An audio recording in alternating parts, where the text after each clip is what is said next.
briefly. I'm gonna do the farming part because I'm a farmer. So that works out pretty well. I think I can speak to it hopefully.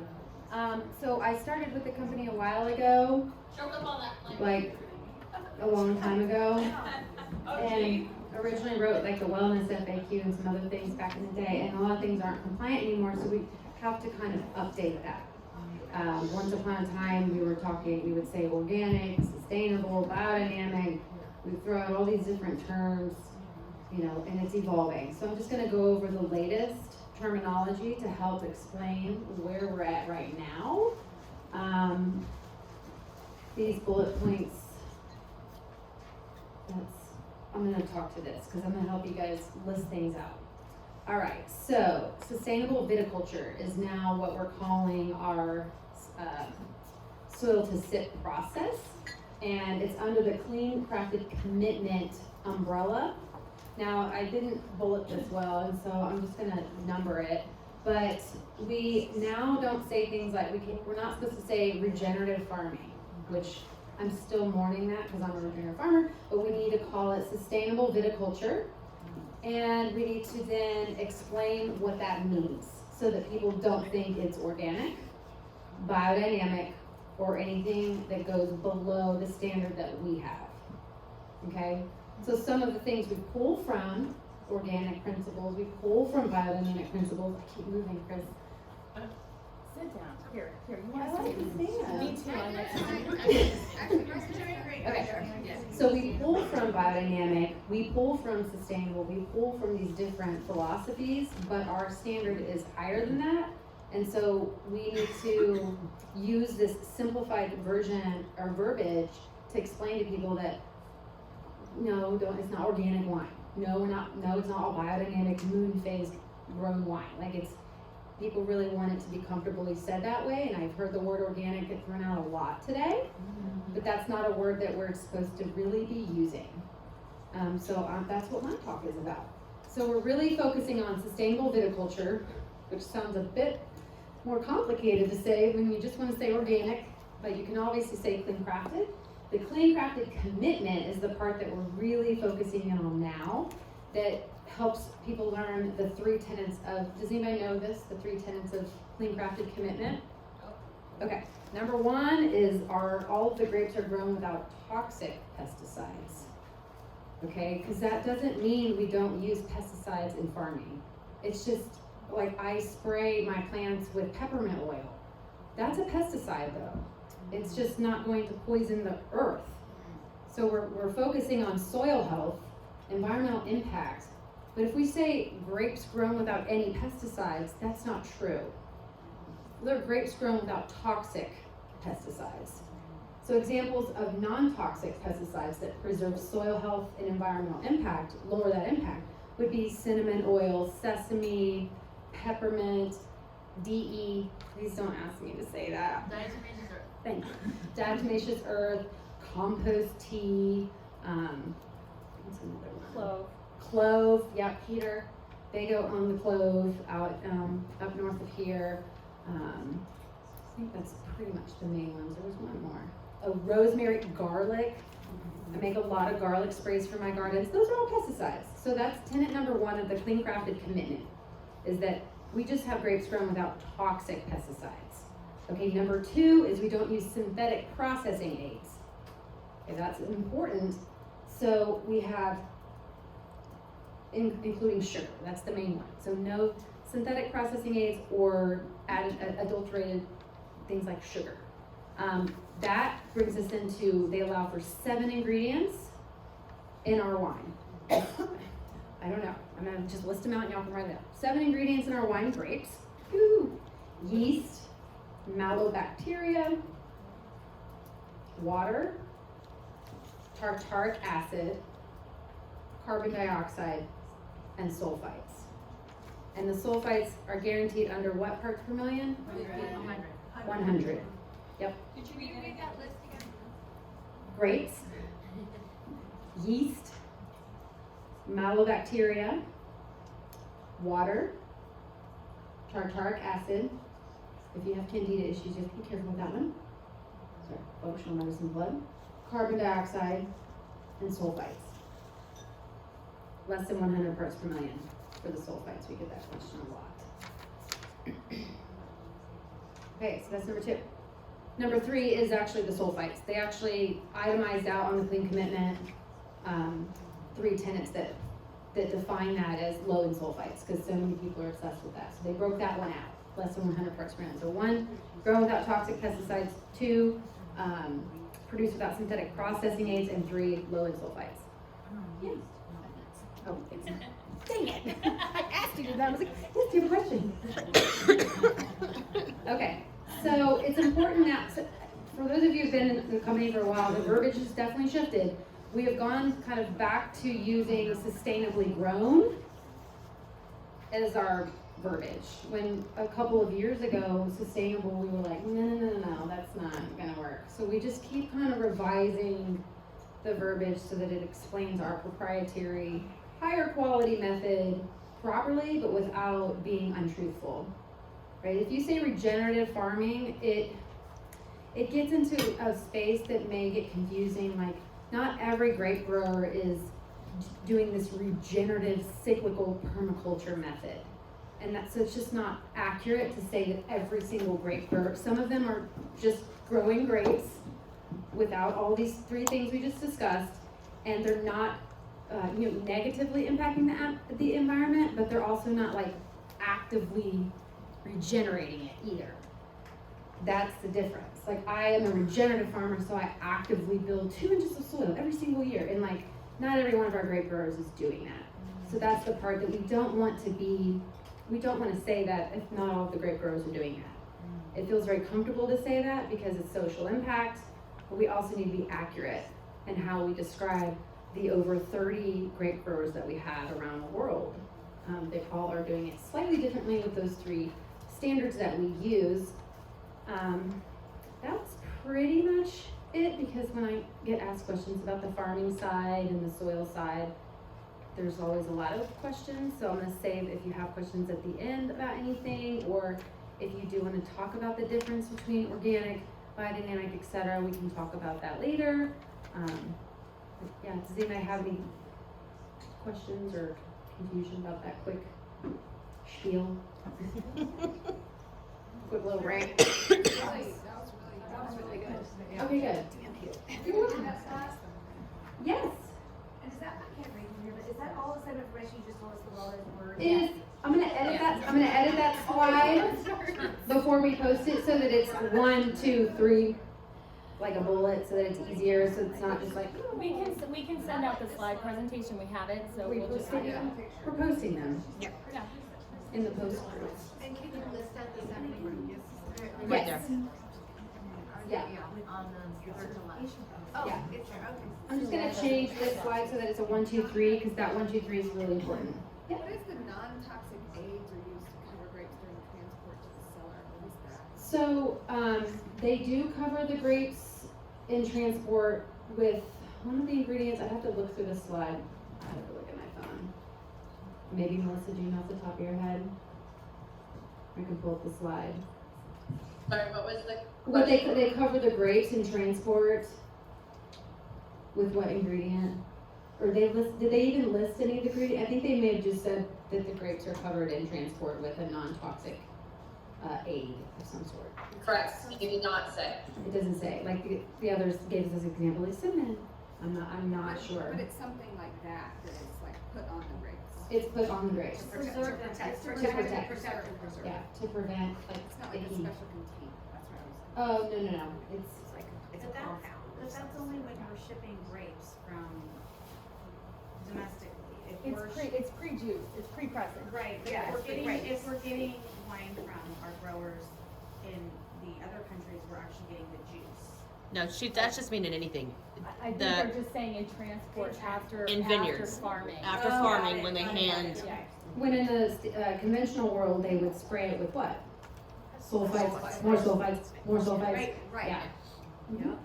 So with the list of ingredients, let's see. Okay, now, we don't use, so we aren't using, so sugar's not on here, we're not using sugar. Now that you. Ever, because I feel like I've heard a reference to to it, even maybe in Sarah speaking on something where, like, for example, Prosecco. We're getting to that. We're getting, We're getting to that. 'Cause Mhm. that is part of a fermentation process, so. A second fermentation. Yeah. That's a, more complicated aspect of fermentation. yeah, so they we're going basically, there in a minute. just to kind of explain how you guys broke this up. This whole presentation is broken out, soil, Sips. Sipping, right. and then tasting. And like tasting. what you would pair So, spirits and things. We're like just that. talking about how it's grown in the soil part of it, and then Vanessa's gonna speak about. Yeah. And we're she'll get to keeping that. it super simple. I mean, there's a lot to know. Yeah, this is from a very long slide deck, so I just kind of broke it down for you so that when you're communicating this to your customers and leads, it's just, people just need to understand we aren't organic. We're above that. We're proprietary too, though, so we explain what makes us the standard above all other standards, and this is kind of the sustainable viticulture terminology is what we're using now. When a couple of years ago, we were using beyond organic and clean, organic, crafted, we were just kind of trying to figure this out and iterate. I mean, at the very beginning, our wines were privately labeled, so it's just evolving, and so we need to always stay up to date in training as it changes. Any other questions? So clean crafted wine is that's Yeah. our terminology. There's somebody else that uses clean farm wine right now. I don't know if you guys have heard of this company, but I have a lady that wanted to try the wine, and she was asking like, okay, well it's clean farm, just like clean crafted. And then I was like, okay, I mean, she was like, is it organic? Is it vitamin? She was asking those questions, but I didn't have the term sustainable. Yeah. The Cameron Diaz wine? No, it's a lady that lives in Encinitas that started the company. I have her link. Okay. We drink It's called bubbles. We Drink- yeah, We drink that's it. bubbles. Yes, that's a whole another discussion. Oh, is it? I know her. We know her. We know Shiloh. It says clean farm, yeah. We can talk offline about that. I can. Does she love test? That was She does exactly. import. Oh, She does import. I don't know who here has watched the Clean Crafted Commitment with John, the certification program. Yeah. Okay, that is very, very, very important for every single rep to be watching. Okay, because that is going to explain. So we were just gonna move on, and only because we're recording this and we wanna post this for everyone to watch. They were just over with so we can Yeah. drink wine and hang out. And they were just reiterating, if you haven't Saturday. seen the Clean Crafted Commitment that the Cellar does, please make sure you do. John McDaniel talks a lot about that, so, and definitely we can have questions afterwards, but since we're recording, for the post, we're gonna move on, and then we can ask questions after when I stop recording. Okay, so my name is Vanessa Joyce. I'm on Trish's team. I was her first consultant, me. I'm from San Diego, and the reason I'm talking about champagne versus sparkling is I'm a WSET 2 certified person, I guess. I don't know. And I think some of you as well are certified. So, whoops, stress. So, there's a lot to know about sparkling and why some wines can be labeled sparkling versus others being champagne. So I'm going to give you the nuts and bolts of it. There's a lot to know, but I don't think we all need to be professional sommeliers or WSET2s, and maybe wine isn't your passion, so you don't have to go there. But I'm going to give you some information that might make you look cool at a tasting or a dinner, or maybe just to be cool when you're talking to a bus driver. I don't know. So let's talk about it. So I'm going to talk about champagne first because it's what we all know.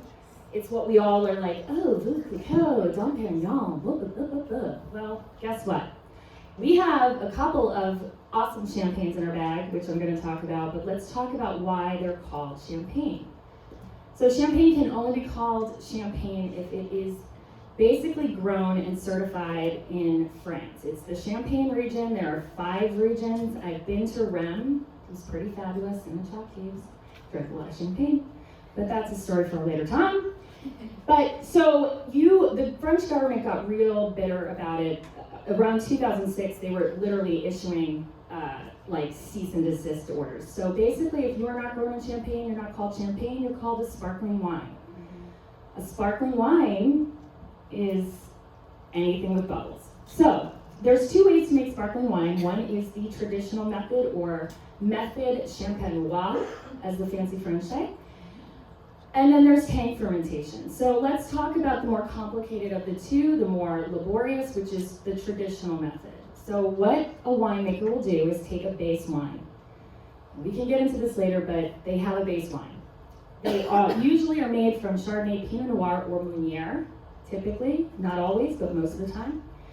And basically, the winemaker will take the pressing, all that stuff. Yeah, let's just get to the basic base wine. Where am I here? Anyway, base wine, winemaker adds sugar and yeast. Sugar and yeast, they cap the bottle with what we see as a traditional bottle cap. Some of our Ficos had the bottle cap on it instead of the caging. They cap it with that, they lay it on its side. That's where the magic happens. Those little yeast are hungry. Okay? They're like, damn, there's yeast in this bottle. I'm gonna fucking eat the yeast. And so they continually eat that yeast, and the yeast explode with gas. And that gas is carbon. Oh, eat the sugar. Sorry. Hold on, I'm getting excited about the gas. Okay. They create something called gas. They get fat, I guess, and fart. And that is CO2. And that's in the bottle. So as that yeast start to die, they become dead yeast. And what is that? Lees. Yeah, those lees, those pesky little lees. So the winemaker takes a look at the bottle after this goes on for about a week or so, okay? Sometimes it's 3, it depends on what they're making. That's a whole different ball of wax, but let's just talk about the basics. The lees die, they end up in the bottom of the bottle. They're white. Nobody wants to drink a bottle of champagne with white stuff floating in it, so the winemaker has to do something about it. So this is the rack and rilling process. Back in the day, when we were just cavemen drinking wine, Jesus was drinking wine, they didn't have machines. So what they did is that they did it by hand. And they slowly rotated the bottles to get that yeast to the neck of the bottle. So how are you gonna get the yeast out of that bottle? I'd be that dumb girl being like, I'll just drink the yeast. But somebody came up with an idea of basically putting the neck of the bottle in something cold, freezing a little bit of the wine, a little bit of the yeast, and then you'll pop that bottle in, boop, disgorgement, wine, leaves, gone. Still got the magic in the bottle. What do you do now? Corking. Not yet. Hang on, you're getting a little too excited there. Chill out. I will pop you a bottle in a bit. What happens is, the winemaker is where the special sauce happens. Okay, this is where the winemaker makes his bottle taste the way he wants it to taste. On sweetness, on dryness, on body, on everything. So what he needs to do is put a little bit more wine in that bottle and a little bit more sugar. Okay? Doesn't mean that we're adding, we'll get there, but put a little bit more sugar, cap it with a typical cage, and then he's going to basically age that mofo, okay? So, that's the basics. I'm trying not to swear, I swear, this is really educational, sorry about this.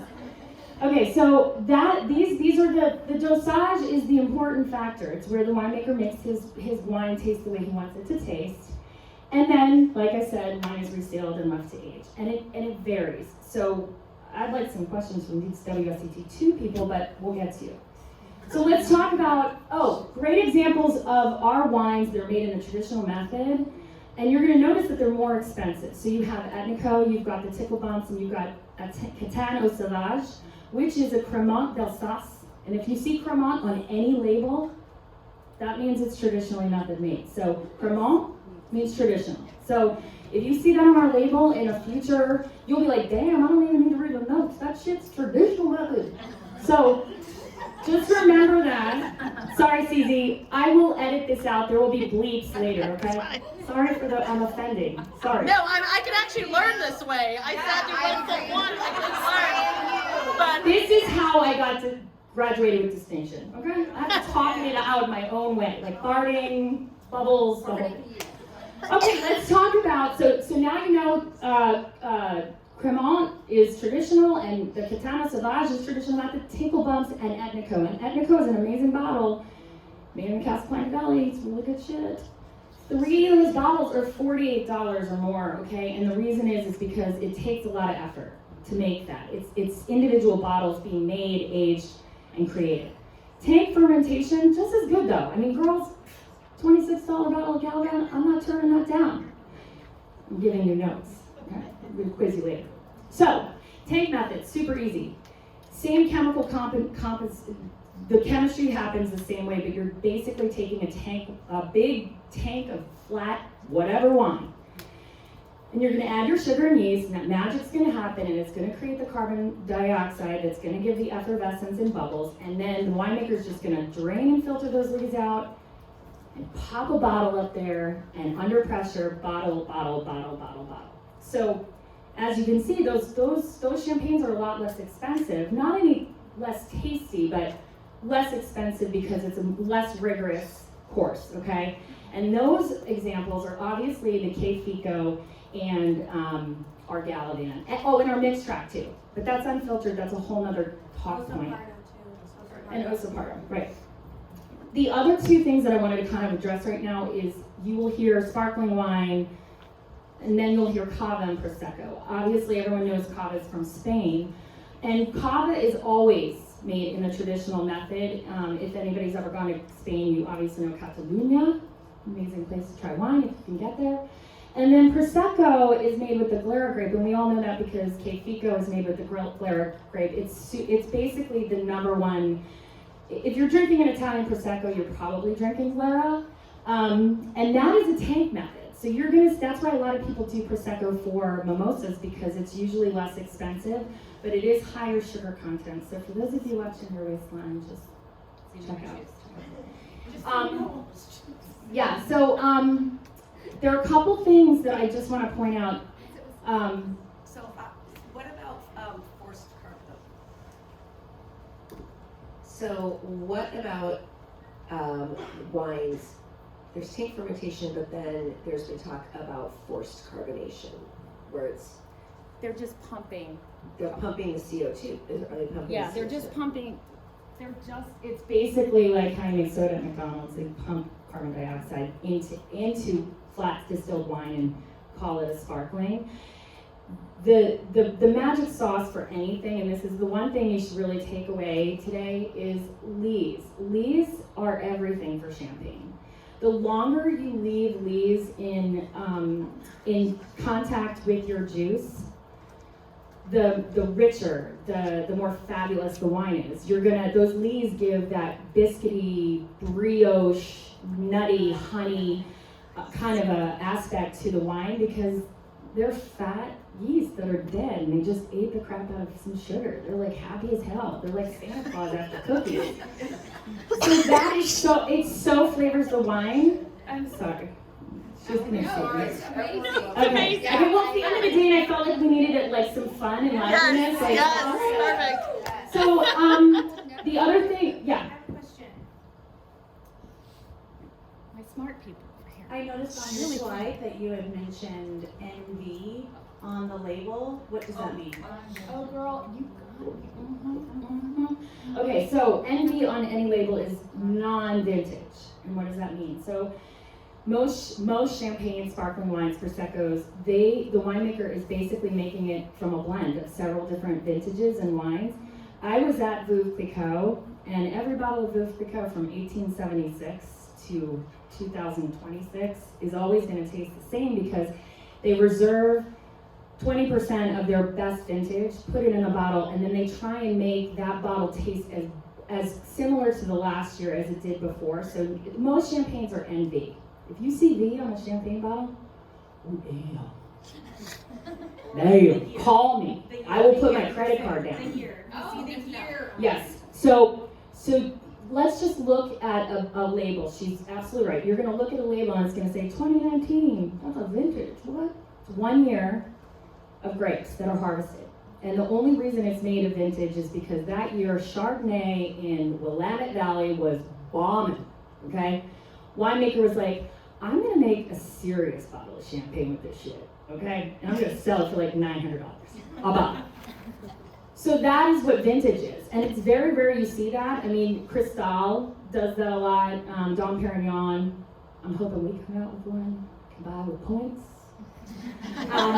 But what's going to happen is, instead of having this really great, light, fruity, delicious, green apple, sparkling, you're going to get nutty, honey, and that kind of stuff. So The other thing that I think was really valid and important to point out, because I think after taking my WSET2, I realized how many mistakes I was doing in my tastings, putting shit together. I'd be like, you gotta try this with this. This is good. I was like, damn, I totally messed that up now that I'm thinking about it. So champagne, the drier the champagne, you should be serving those with fried food, creamy brie, fried chicken, oysters, that kind of stuff. The sweeter the champagne, the sweeter and more decadent the dessert. And most people are like, sweet on sweet? I took the tasting test. I was like, damn, no dark chocolate with cab? That's a no-no, just giving you a heads up on that one. So let's talk about sweetness. So when the winemaker decides to make that special sauce and how sweet they're gonna make it in the dosage section of making champagne, you will start, basically Brut Nature is under 6 grams per liter of sugar. So we have had champagnes or sparkling wines on our site that are under 6. That would be classified as a Brut Nature. And then, it's nature in American, but the French say nature. Extra Brut would be the driest of the champagnes. And then Brut is the number 1 consumed. Everybody gets a Brut, Freshenet, whatever they're drinking. One of ours. But, and it goes sweeter. So the extra sec is about, I think, 22 grams. This is 50 grams per liter of sugar. That stuff's like syrup. I don't know if I want to try that. It's duh. It's duh. It means duh, like you're gonna feel like dirt. This is real sugar. But that's pretty much, I mean, honestly, I'm here all night, and maybe tomorrow briefly if you have any questions. But and there's other WSET2s here. I think several people have taken it. We're all available for questions. But again, use what you want. Like, you don't have to use this whole presentation. Just be like, hey, I heard that. One fact is all you need to throw out. And then people are like, damn, she knows her wine. I'm impressed. Just one fact. That's it, right? So we're going to save questions to last. Melissa Scott, the maker of these slides, because I am paper. I am not anything else but paper. Go, Melissa. That's awesome. I'm gonna follow that. So, thank you for introducing us to champagne and the take method and all that fun stuff. So now, what are we gonna do with that knowledge?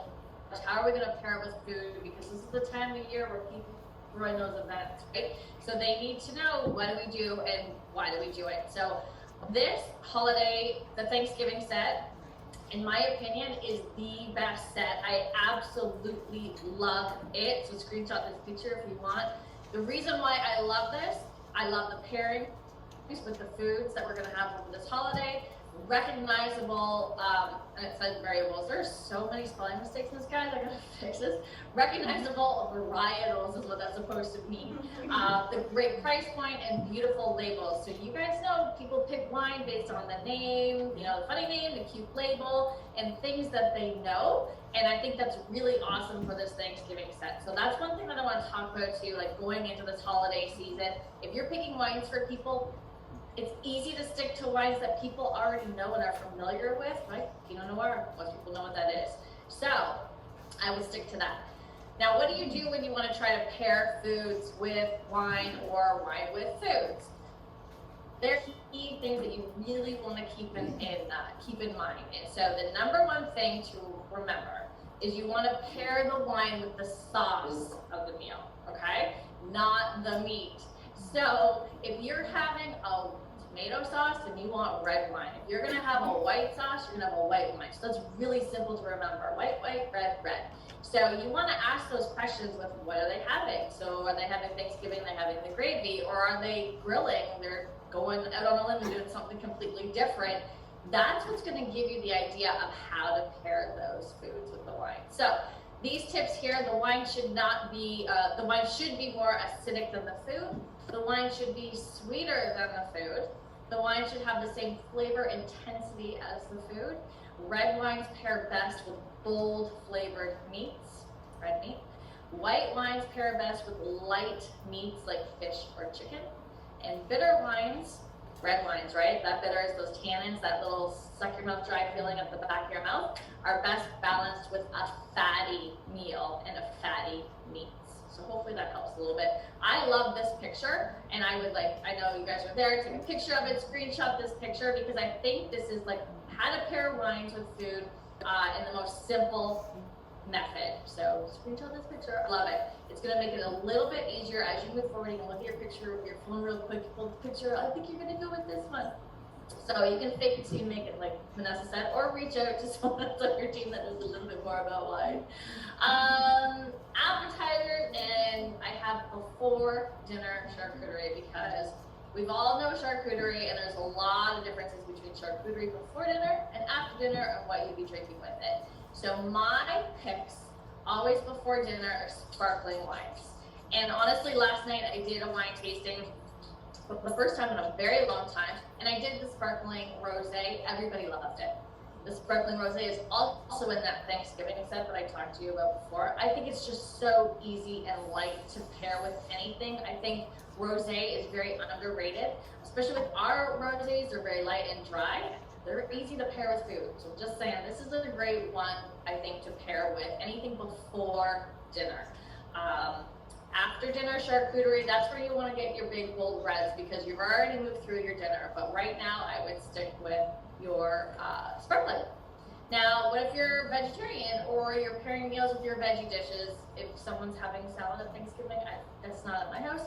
But if you're choosing to have salad at Thanksgiving, then I would pick Pinot Gris. So this one just hit our wine menu last week. I had it last night. I love it. I love it, love it, love it. So things you want to know with vegetable dishes: lighter, vibrant vegetables like peas, celery, greens. They pair well with crisp, unoaked white wines. Now, how do we know if our wines are oaked or unoaked, right? That's where you want to make sure you're reading the tasting notes on the website. It says, like, under our journey part, usually that last paragraph tells you how it's been fermented. Is it in oak? Is it in stainless steel? And how long it's been fermented there. Those are little keys that you want to remember when someone asks you, I don't like oaky things, or I like oak things. So you want to make sure you're reading those the website a little bit. It's going to tell you there how it was fermented. So now we have different types of vegetables, right? Savory, earthy vegetables such as mushrooms, sweet potatoes, Swiss chard.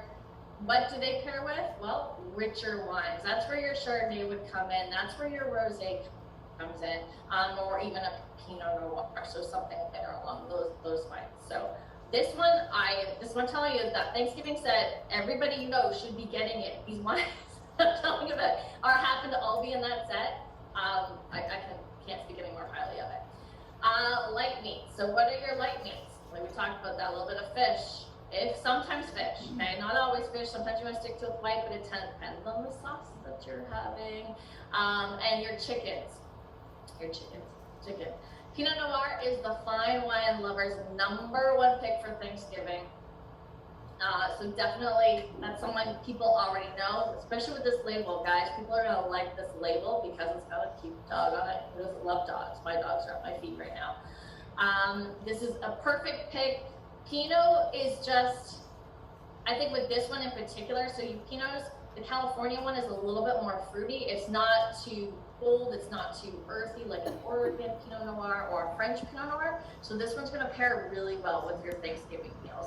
Both dark and white meat, and it does well to accentuate the cranberry. So if you guys are cranberry lovers like I am on your turkey, Pinot Noir, my friends. All right, what's next? Dark meats, barbecue, hearty dishes. So you want to go, so barbecue is a big thing, right? Down south for sure, because every time I go to Texas, gotta get me barbecue because there's no real place to get them like it. You want your big old wine. So Zinfandel, just so you know, if you are going to someone's house for dinner, you don't know what to take, I would always pick a Zin or a red blend. Medium bodied wine all the way around. It's just easy to pair with food. It's not your white Zin, this is your red Zin. It's just a great wine to pair with anything. So it amplifies the Thanksgiving spices, the cloves, the cinnamon, the allspice. Adds a slight touch of smokiness. If you haven't had this Nest Zinfandel, definitely try it. It's amazing. And it's bolder and richer, higher in alcohol. So this one I believe is 14.5% alcohol, which is considered hot. So I would definitely do that with a big, bold, dark meat. It just pairs it out nicely. All right, now dessert. What do we do with dessert? Because what was the rule? The wine needs to be sweeter than the dessert. And Scout Cellar, we don't have port, we don't have sherry, we don't have those super sweet wines, but what do we have? Wilderness Road, my friend. Woo-hoo! That is your cocktail mix, okay? You're gonna have fun with it. How about a chocolate martini? This is where you guys have the opportunity to educate your customer something else, right? Maybe they just had a super big meal. They've had wine with their dinner, they want an after dinner drink, they don't want something that's super high in alcohol, or they do add extra Wilderness Road if they do. And here is, you want to screenshot this, we'll pass this out too with the ingredients. I have not tried it, but I will be trying it soon, I'll tell you. And if you do try it, let us know. So this is an idea, the chocolate martini, and the next one for dessert, how about Tiramisu Martini? Right? I'd rather drink my calories for sure. So, Wilderness Road, vanilla extract, and Moretto Kahlua. I mean, it's just gonna be awesome, easy to make, and it tastes so good. So that's a few ways that you can pair our wines with some food. All right, my part's done. All right, there we are. Questions? Any of you guys have some questions for the panelists here? I'm gonna turn you around, Melissa, so everyone can see you. And for the purpose, I'm gonna stop recording, and then that way it's not so hard to hear. I don't know what I just squinted over.